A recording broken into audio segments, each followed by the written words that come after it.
As estantes necessárias para guardar as leis aprovadas desde a Revolução de 25 de Abril de 1974 ocupam dezenas de metros de qualquer biblioteca. Só a Constituição Portuguesa, aprovada em 1976, teve 7 revisões. O número total de leis aprovadas pela Assembleia da República desde 1976 caminha para as 3.000. Estimam-se em vários milhares o número de atos legislativos aprovados pelo Governo. Muitas destas leis certamente já foram revogadas total ou parcialmente, mas ninguém consegue dizer exatamente quantas são as leis que estão em vigor. Estamos na sala Rui de Albuquerque, da Biblioteca da Faculdade de Direito da Universidade de Lisboa. Estamos rodeados de livros antigos e alguns destes livros, nomeadamente estes, são livros que reproduzem as antigas leis portuguesas. Todos os alunos das faculdades de Direito conhecem bem um pensamento. Basta uma palavra do legislador e bibliotecas inteiras vão para o lixo. Por isso muitas pessoas se interrogam. Por que razão as leis em Portugal mudam tanto? Os americanos têm uma Constituição do século XVIII. Os franceses um Código Civil de 1804. Os alemães um Código Civil que entra em vigor em 1900. Por que razão, então, é que as nossas leis mudam tanto? A primeira e a mais importante das leis é a Constituição.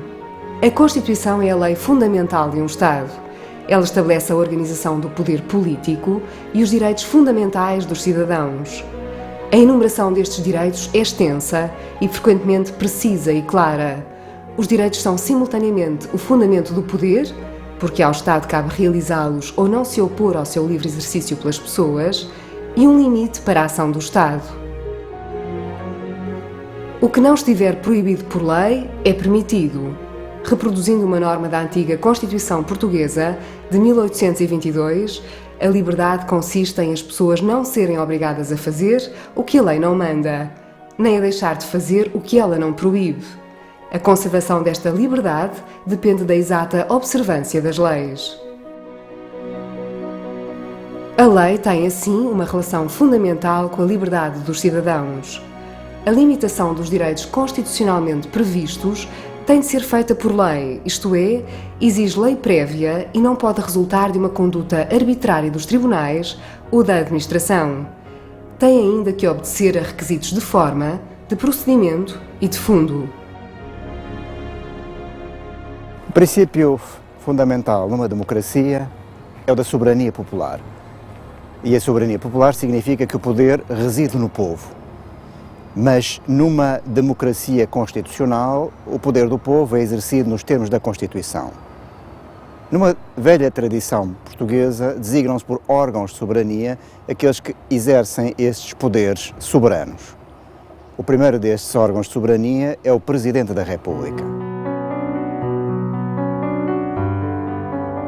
Portugal é uma república soberana, baseada na dignidade da pessoa humana.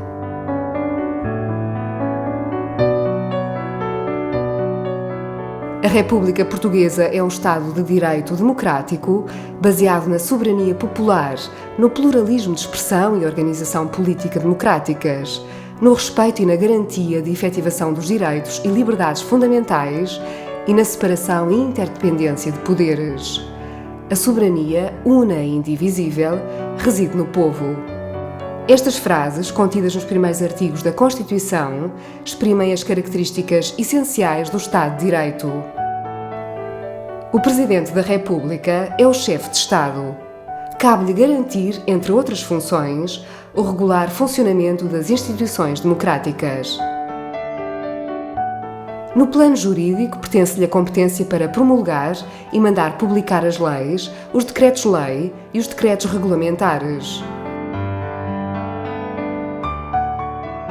É no seu gabinete no Palácio de Belém que o Presidente exerce uma das suas mais importantes funções constitucionais: assinar solenemente as leis e os decretos-lei a que se dá o nome de promulgação. Se não concordar com o seu conteúdo, o Presidente pode recusar a assinatura. Não é da competência do Presidente da República decidir acerca da oportunidade da aprovação das leis, nem acerca do seu conteúdo. Essa é, em primeiro lugar, uma tarefa dos órgãos que representam a vontade dos cidadãos. Se tiver dúvidas quanto à sua conformidade com a Constituição, o Presidente deve enviar estes diplomas para apreciação pelo Tribunal Constitucional.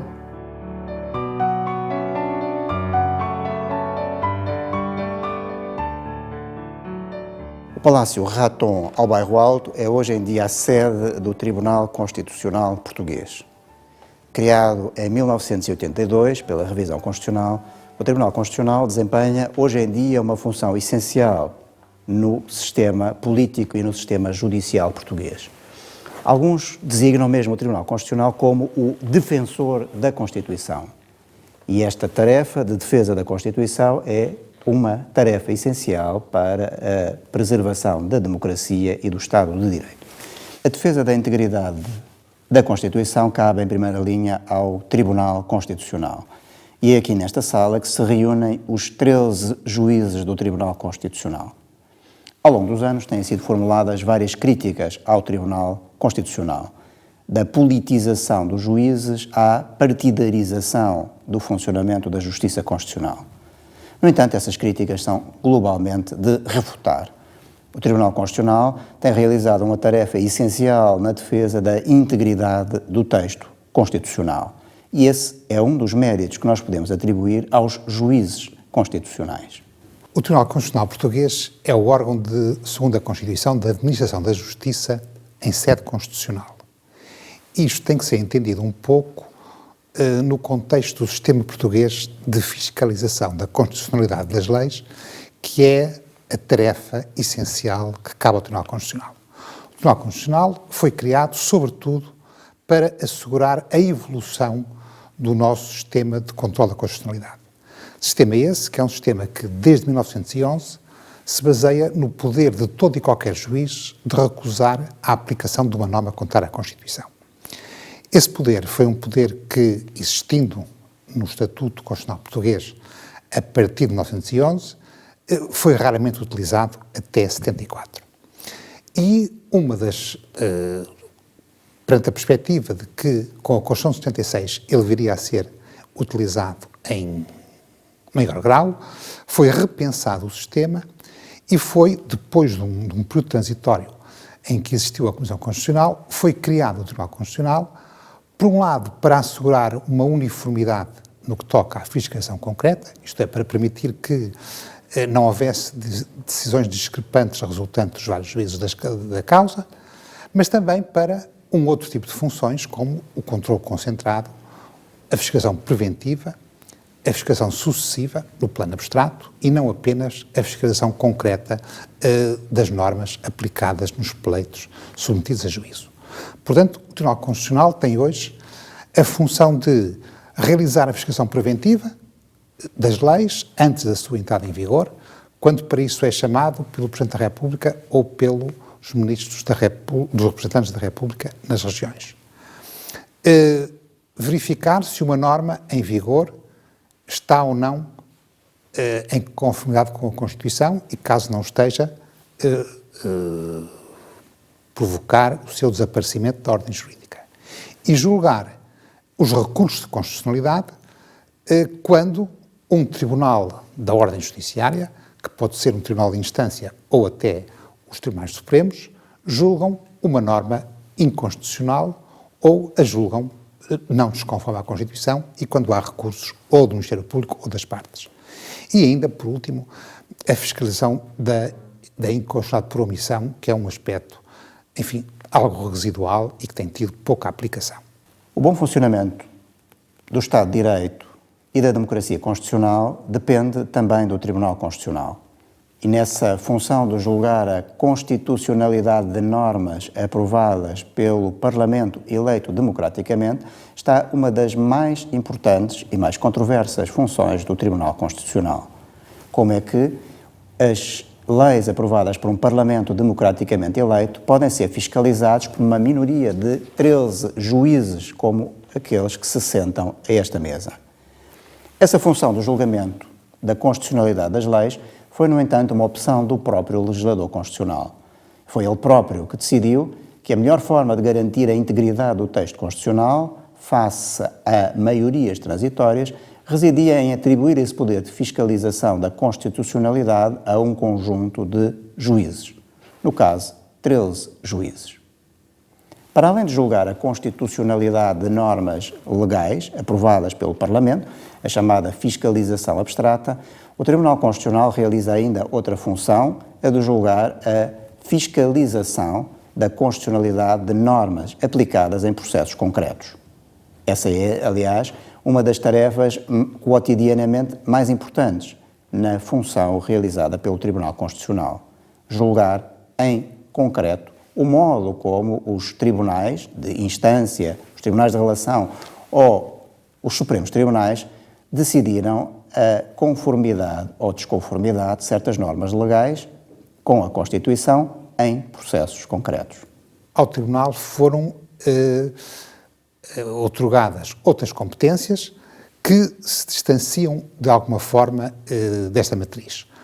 Por um lado, o Tribunal, além de fiscalizar a constitucionalidade, fiscaliza também certos tipos especiais de legalidade. Mas, para além disso, o Tribunal é um Tribunal com competências relevantes em sede de contencioso eleitoral, quer para todas as eleições, desde as eleições presidenciais, europeias e autárquicas, e também eleições parlamentares. É também um órgão de administração eleitoral, por exemplo, nas eleições presidenciais, em que é ao Tribunal que cabe não só o processo anterior da apresentação das candidaturas, como também o apuramento geral dos resultados eleitorais, e depois é um tribunal que julga recursos dos membros dos partidos contra decisões partidárias, quando essas decisões sejam de penalização ou quando atinjam os seus direitos fundamentais. É um tribunal eleitoral e é também um tribunal que recolhe, guarda e conserva certas declarações, como as declarações de património e rendimento dos titulares de cargos políticos, e ainda fiscaliza, de alguma forma, os impedimentos dos titulares desses mesmos cargos.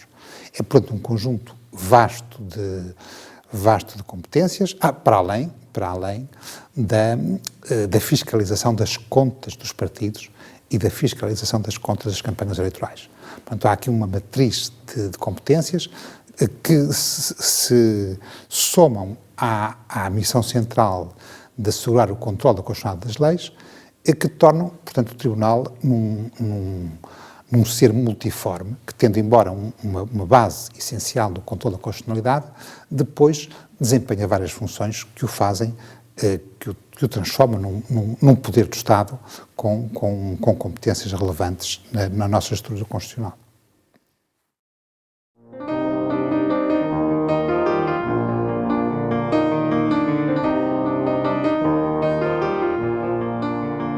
Ainda hoje está esculpida a palavra lex, lei em latim, no púlpito de onde os deputados falam na sala do plenário. Para além da função primordial da representação dos cidadãos, a mais importante das tarefas dos parlamentos em todo o mundo é a de aprovar as leis. Mas desde há muitas décadas que o Parlamento português perdeu o monopólio da função legislativa. Apesar do princípio teórico da separação de poderes, o Governo é igualmente detentor do poder de legislar.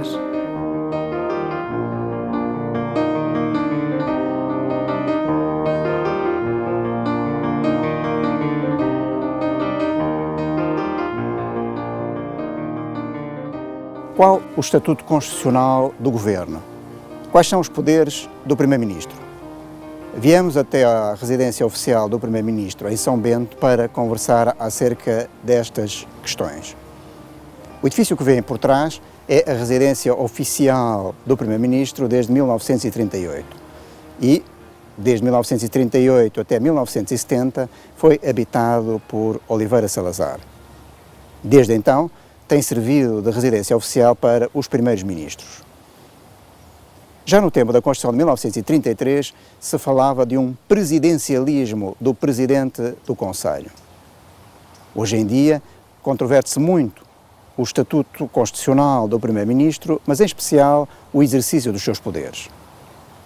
Um dos temas a que dedicaremos muita atenção ao longo destes programas, consiste precisamente no Estatuto Constitucional do Primeiro-Ministro e, em especial, na questão de saber se não há um excesso de funções que são, quer pela Constituição, quer pelo decurso da própria vida política, atribuídos ao Primeiro-Ministro. A sede do Governo é um anónimo edifício de escritórios em Lisboa. Apenas a presença constante da polícia junto do edifício denuncia a importância das atividades que aqui se realizam. É neste local que se reúne o Conselho de Ministros e que funcionam diversos serviços do Governo. Uma das principais funções que o Governo exerce em Portugal consiste na aprovação de leis, as quais tomam o nome de decretos-lei. É uma competência colegial do Governo, reunida em Conselho de Ministros. Não são muitos os países do mundo que atribuem tantos poderes legislativos ao Governo. Mas esta foi uma opção tomada pela Constituição Portuguesa de 1976, tornar o Governo órgão do poder legislativo. No século XIX, como já falámos, o princípio da separação de poderes impunha que as leis fossem aprovadas por um Parlamento eleito democraticamente. As coisas foram mudando ao longo do próprio século XIX e, atualmente, grande parte das nossas leis são aprovadas pelo Governo. Elas vão ser, então, deliberadas, no final, colegialmente pelo Conselho de Ministros. O Primeiro-Ministro vai sentar-se na ponta desta mesa, mas o Governo é um órgão colegial. Para assegurar que as leis são efetivamente o resultado dessa aprovação por parte do Governo, os ministros responsáveis em função da matéria vão assinar cada um dos decretos-leis aprovados em Conselho de Ministros. Uma das críticas fundamentais que é apresentada ao exercício da função legislativa pelo Governo tem que ver com a não aplicação dos paradigmas fundamentais que dizem respeito ao funcionamento da Assembleia da República, em especial o princípio da representação e o da publicidade. Enquanto que o que se passa no Parlamento é público, as reuniões do Conselho de Ministros não são públicas. As reuniões do Conselho de Ministros são, aliás, secretas, são reservadas, e os assuntos que são aqui discutidos, o modo como os ministros dão a sua opinião acerca das leis, não se torna público.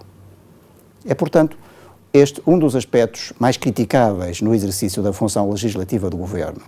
De um lado, o problema do excesso de leis e, de outro lado, o problema da falta de representação e de falta de publicidade em relação ao funcionamento do Governo. O procedimento legislativo no Governo inicia-se com um agendamento promovido pelo Ministério que propõe a aprovação de um determinado decreto-lei, decreto regulamentar ou proposta de lei para submeter à Assembleia da República. Este procedimento hoje é completamente desmaterializado, portanto, o Ministério preenche um formulário eletrónico com elementos para se fazer avaliação legislativa e inicia-se assim o processo de aprovação deste diploma, deste decreto-lei, deste decreto regulamentar. Este decreto-lei é depois distribuído por todos os ministérios, distribuído também ele por vias eletrónicas, para que eles se possam pronunciar sobre ele. É distribuído numa lista de circulação.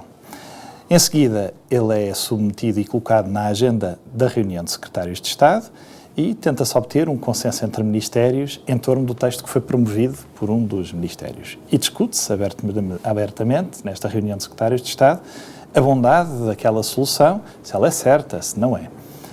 Acabada a reunião de secretários de Estado, são promovidas as alterações que tiverem de ser feitas àquele diploma, ou então ele é adiado, ou até mesmo rejeitado, e, posteriormente, é submetido a uma reunião do Conselho de Ministros na semana seguinte, ou, se houver mais urgência, na própria semana em que foi realizada a reunião de secretários de Estado.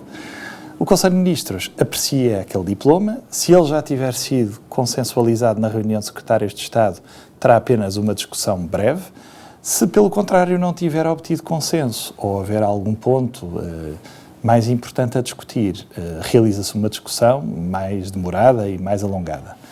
Depois de aprovado o diploma em Conselho de Ministros, ele é assinado pelos ministros competentes em relação à matéria que diz respeito àquele decreto-lei ou àquele decreto regulamentar, é submetido à promulgação do Presidente da República. O Presidente da República, como se sabe, tem 40 dias para promulgar ou para realizar um veto. Pode ainda, como sabe também, pedir a fiscalização da constitucionalidade deste diploma, se o entender, e, caso o Presidente da República promulgue, o diploma volta à Presidência do Conselho de Ministros para ser referendado pelo Primeiro-Ministro e depois para ser publicado no Diário da República. Hoje em dia este processo realiza-se por forma totalmente desmaterializada dentro do Governo, realiza-se também por forma totalmente desmaterializada no envio do diploma para publicação no Diário da República. Continua a haver uma versão em papel que é enviada para a Presidência da República, mas eu penso que brevemente teremos condições, já as temos tecnicamente, é apenas neste momento uma questão de se dar esse passo, para todo o circuito de aprovação das entidades que têm a ver com o Governo e fora dele, possa realizar-se desmaterializadamente. Toda a nossa vida coletiva é regida pelo direito e, na sua maior parte, este direito está contido em leis. O império da lei significa a proteção das pessoas contra o arbítrio e a violência. Significa a garantia da liberdade para escolher o projeto de vida que consideramos mais adequado para a nossa realização individual, dentro da coletividade a que pertencemos, sem interferências arbitrárias dos poderes públicos ou privados. A igualdade dos cidadãos perante a lei constitui um dos pilares do Estado de Direito, de modo a que ninguém possa ser privilegiado ou prejudicado em função da ascendência, sexo, raça, língua, território de origem, religião, convicções políticas ou ideológicas, instrução, situação económica ou condição social. Efetivamente, o princípio da igualdade proíbe o legislador de introduzir distinções arbitrárias, desprovidas de justificação racional ou ainda de fundamento material suficiente. Livres e iguais perante a lei, esta é a moderna condição da cidadania democrática.